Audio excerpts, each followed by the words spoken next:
In 1902, while on a military mission in Central Africa, a German army captain named von Beringe shot and killed two mysterious creatures.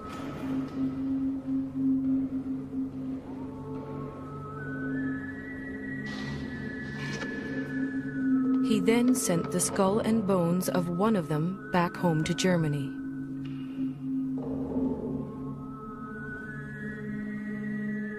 That creature has been luring people back to Central Africa ever since.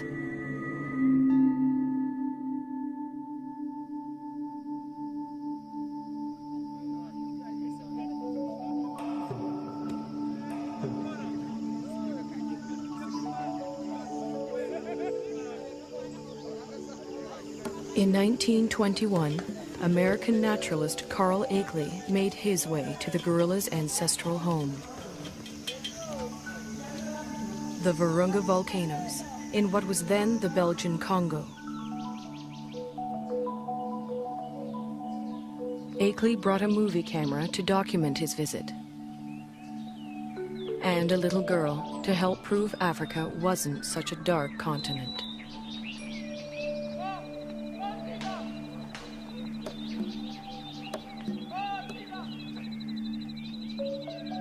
But there was much more to Akeley's expedition.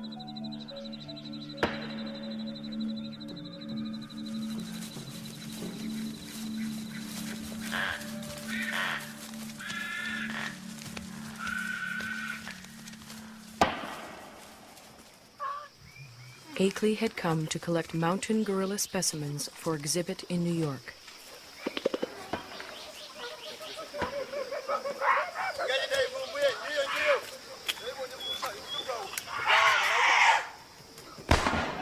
But each time the men stared into the eyes of a dead mountain gorilla, they saw a man-like creature staring back at them.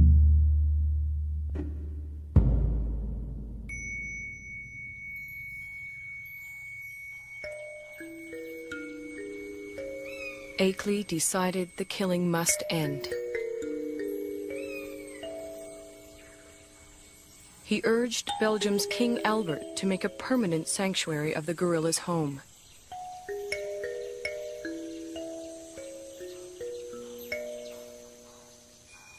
Today, in the cold, rainy, high ground of Rwanda, Uganda, and Zaire, the gorillas live on much as they have for thousands of years.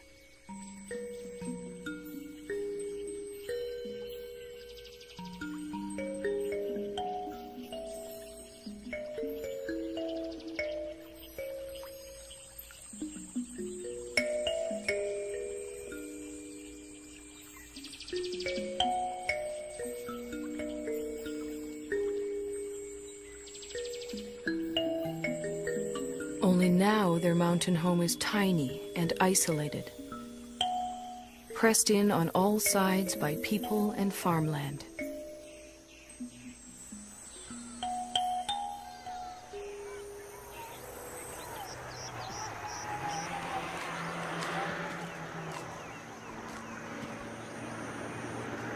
More and more, the mountain gorilla's future lies in human hands.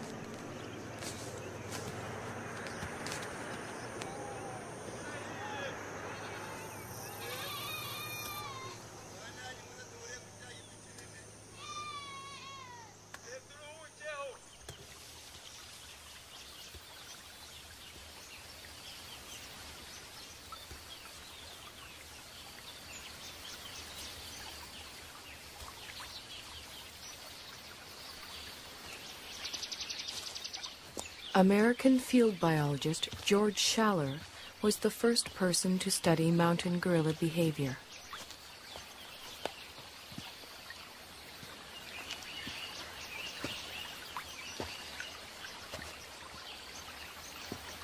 He and his wife Kay spent a year in the forest in 1959.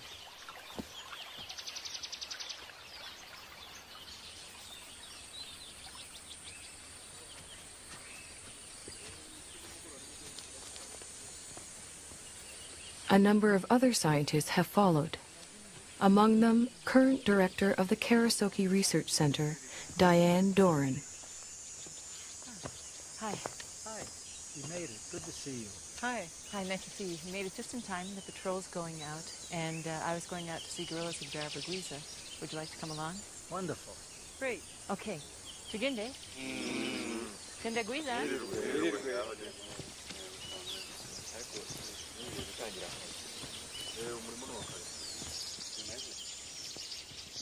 Gorilla researcher Diane Fossey established Karasoke in 1967 in the forest she grew to love.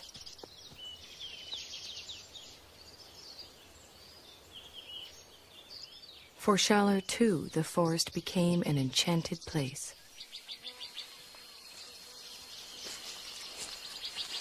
Some of my most magical moments with wild animals were watching gorillas, staying with them day and night. I used to do all my own gorilla tracking. You walk along slowly, you see the broken vegetation, you smell the animals. There's the musty, somewhat sweet odor of gorillas in the air.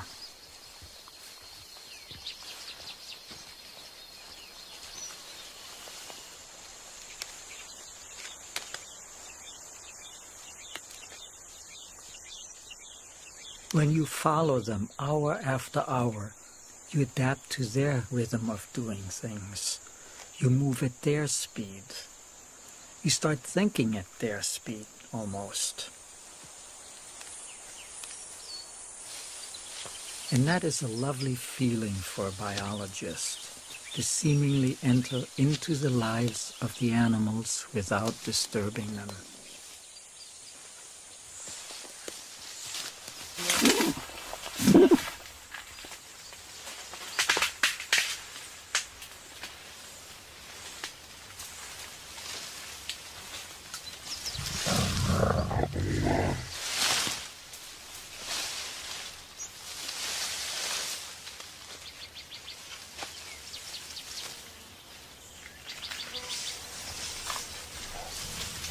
When approaching the animals, scientists try not to be too quiet.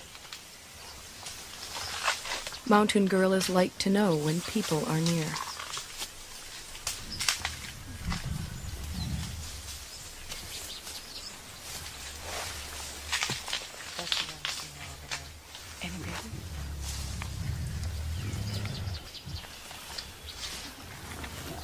The mountain gorilla's day is spent feeding and resting.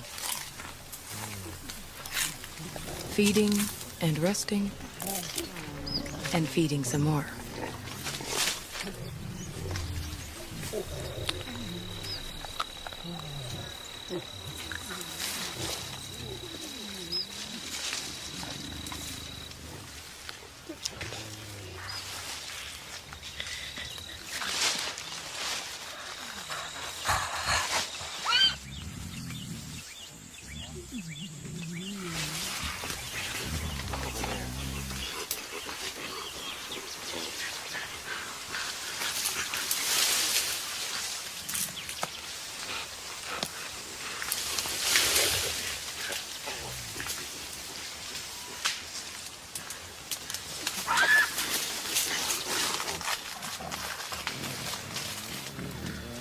There are only a few hundred mountain gorillas left in the world.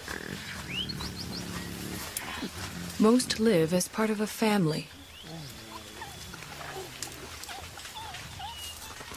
The father and protector of this family is the male silverback, Umagumi. He acts as a magnet for the group. The females gather around him. Their infants and offspring gather around them.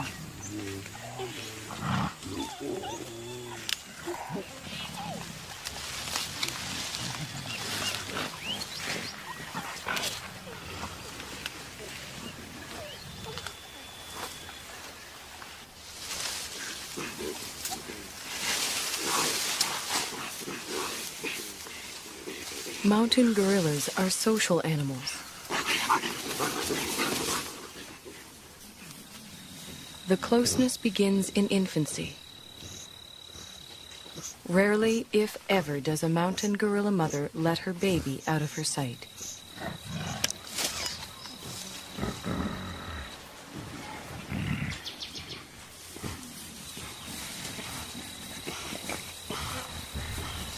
The baby, for his part, likes nothing better than to make contact with the other members of the group.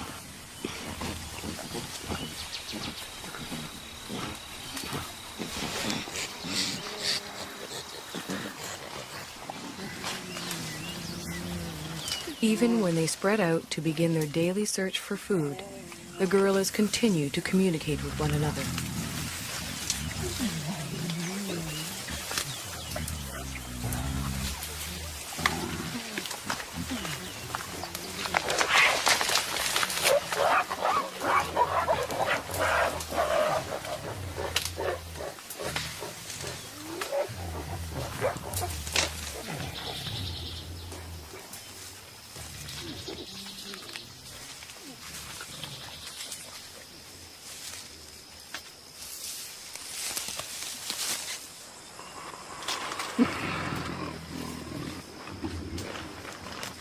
While the adults devote most of their waking hours to foraging for food, the youngsters devote most of theirs to play. Park guards have named this 3-year-old Nzeli.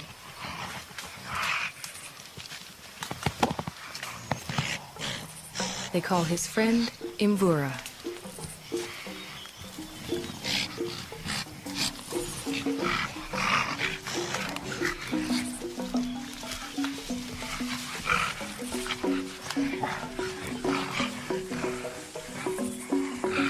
At 8 years, Karira is a bit of a bully.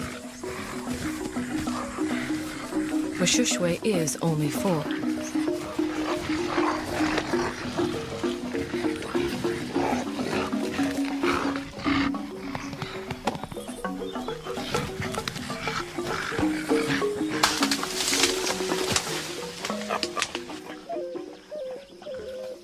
The games they play help the youngsters determine their status in the group.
Childhood can last anywhere from 8 to 12 years, but the gorillas' need to maintain their status never seems to end. Any opportunity to reinforce the hierarchy is seized upon.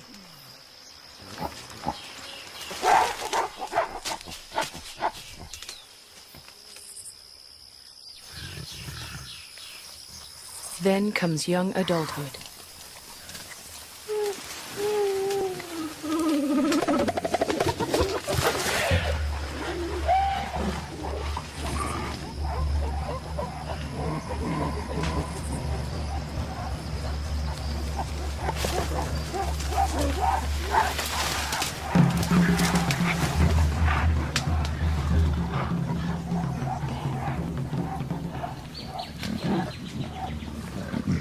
At 13, Intwari has the beginnings of a silverback and his first real sense of the power that comes along with it.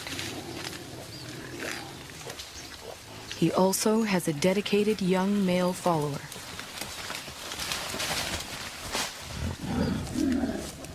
But what Intwari really wants is the attention and allegiance of the females in the group.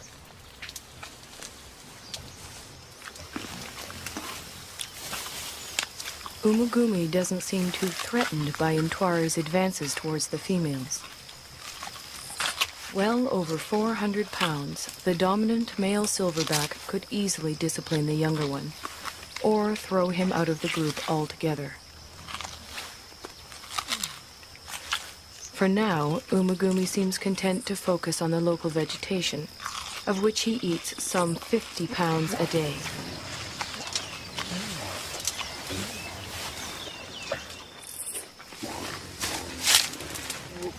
Mountain gorillas are mainly vegetarian, with a few ants and grubs thrown in for good measure.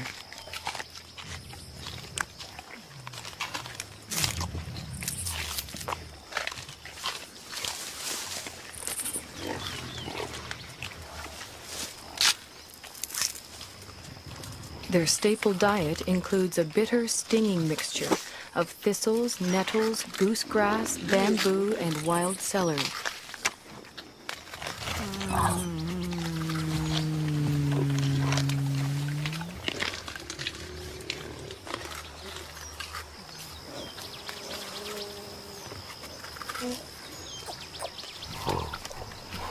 Although he has already begun to experiment with the food his mother likes to eat, Abumwe will continue to rely on her milk until he's 3 years old.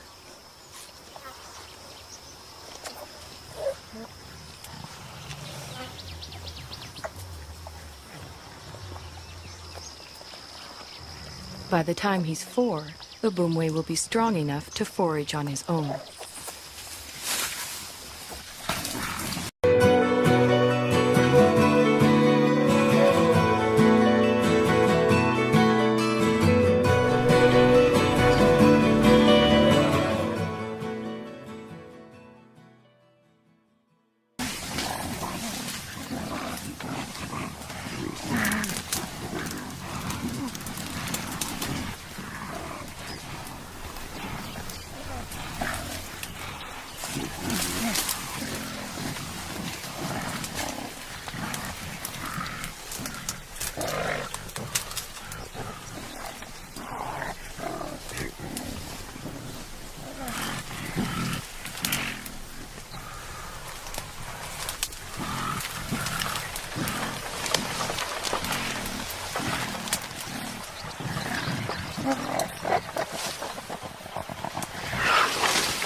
Mountain gorillas are generally well adapted to the world in which they live.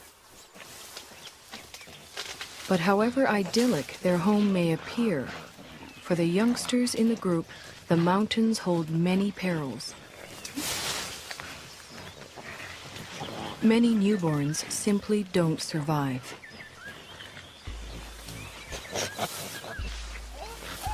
Mbele gave birth 2 days ago. It will be several months before she can even let go of her baby, much less let him out of her sight.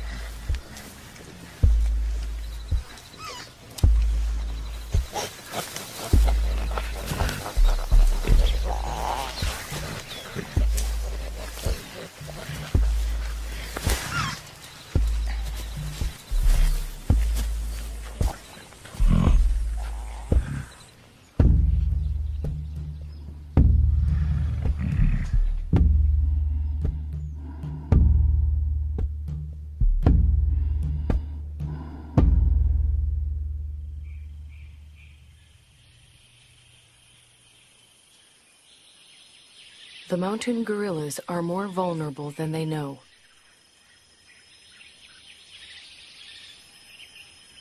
Their ancestral home is much smaller than it once was.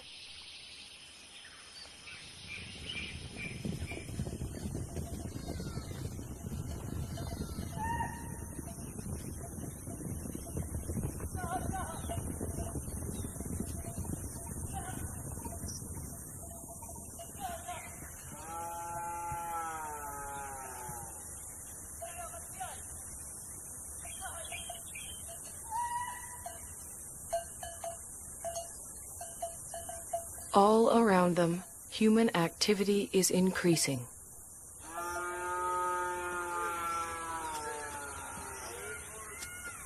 Yet the mountain gorillas continue to live and move in ways familiar to them for generations.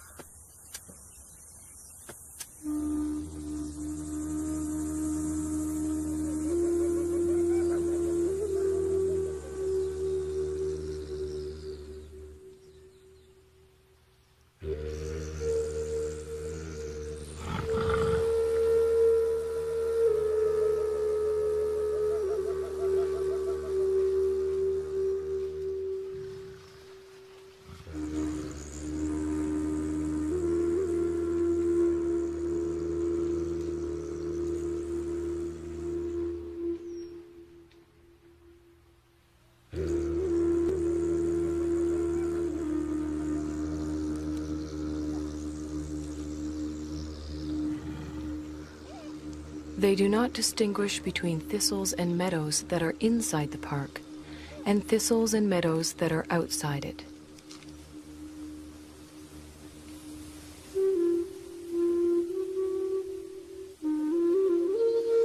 They simply go where their never-ending search for food takes them.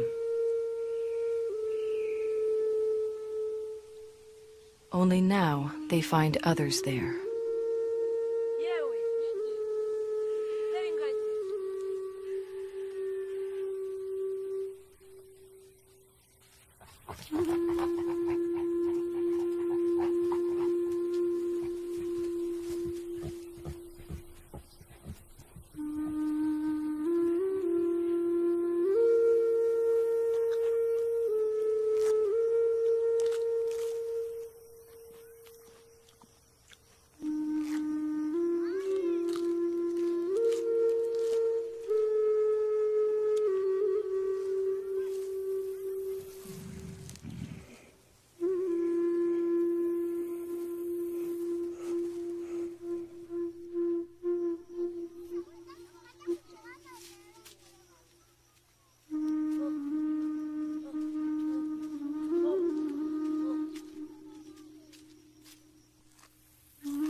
Both the mountain gorillas and their forest sanctuary now receive official protection.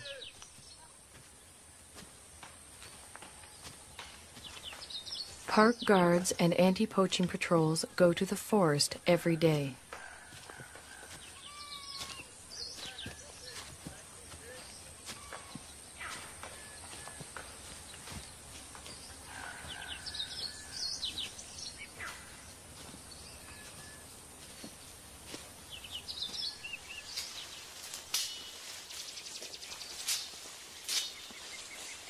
To protect the gorillas and all the other wildlife, the patrols search for and destroy snares that local hunters have set for game.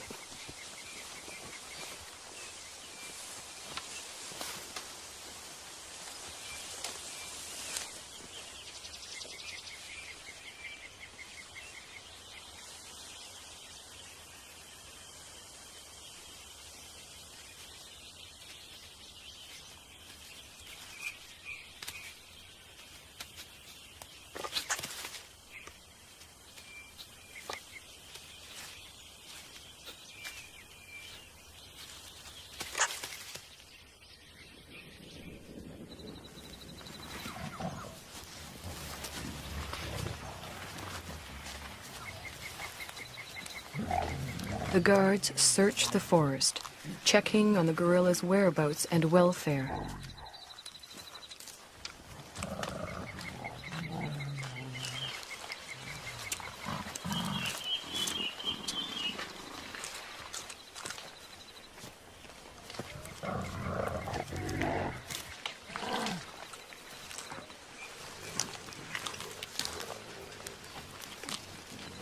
The same guards who name the mountain gorillas at birth follow their progress for years, watching as the gorillas grow to maturity.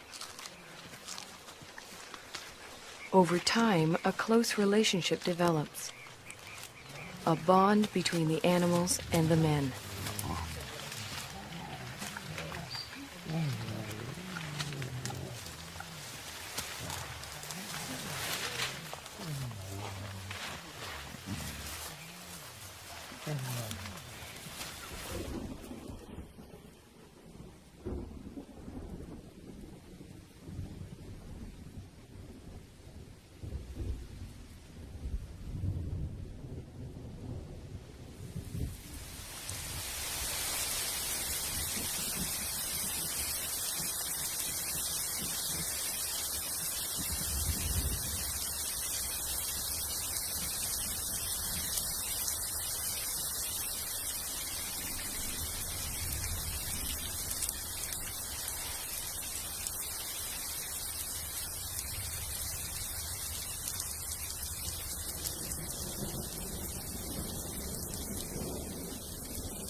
Almost every day it rains. The mountain gorillas don't seem to like it. They don't seem to know what to do about it either, other than simply wait it out.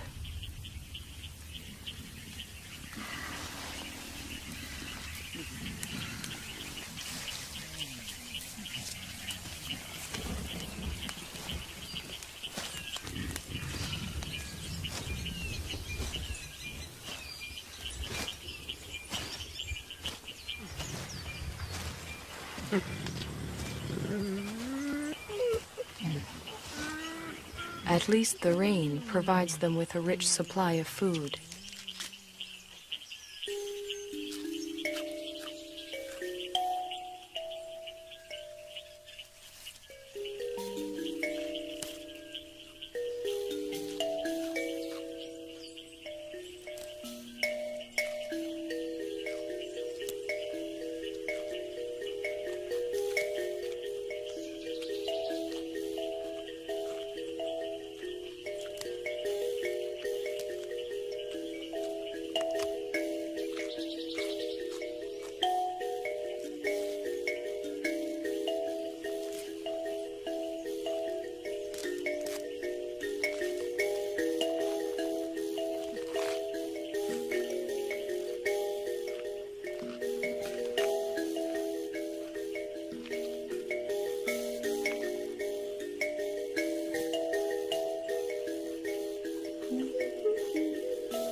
After feeding, the family gathers around the silverback, Umagumi.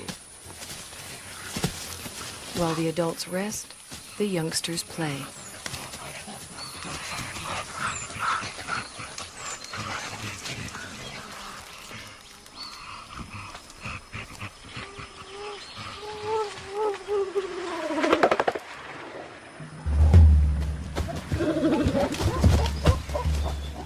For the group's leading young adult male, it's become much more than play.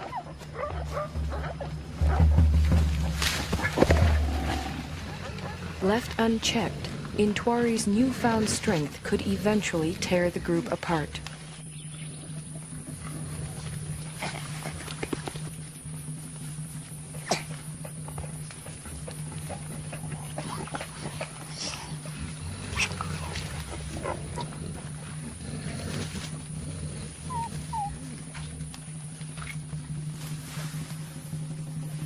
The threat Intwari represents puts females such as Poppy on edge.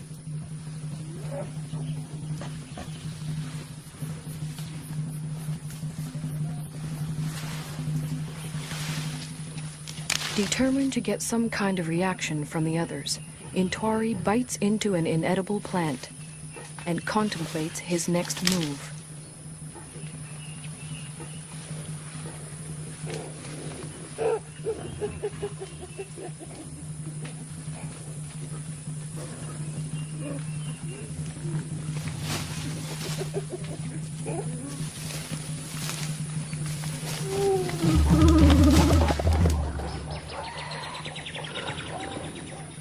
This time, even Umagumi seems uneasy.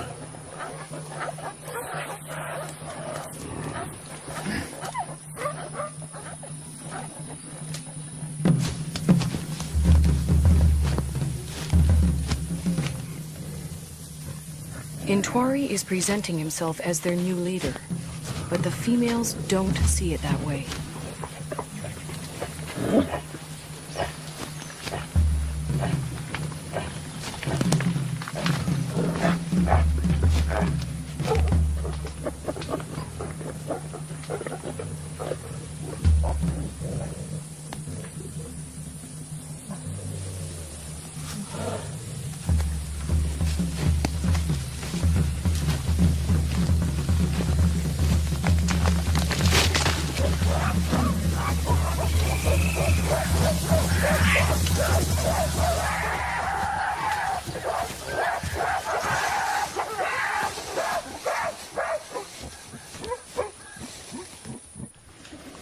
Having forced Intwari out, the group moves on.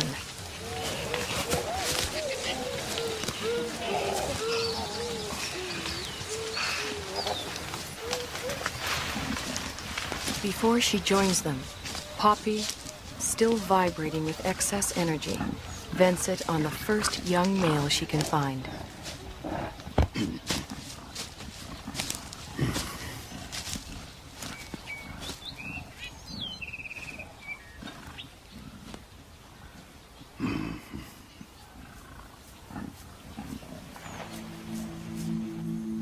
To be pushed out for good seems harsh, but what Intwari really needs now is time and space to mature, to the point where he too can have a family of his own.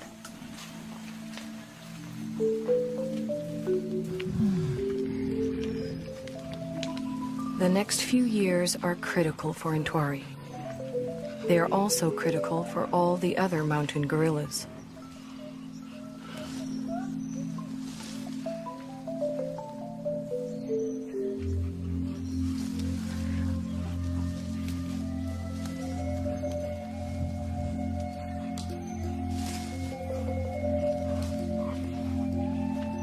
Whether the outside world will allow Intwari and the others the time and space they need is an open question.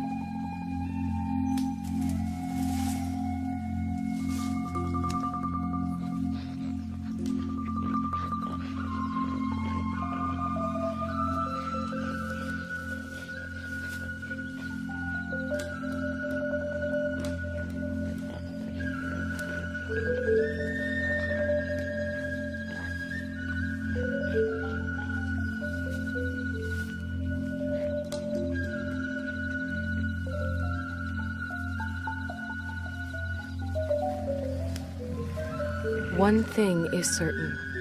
If the mountain gorillas are to survive, we will have to protect them and their forest home forever.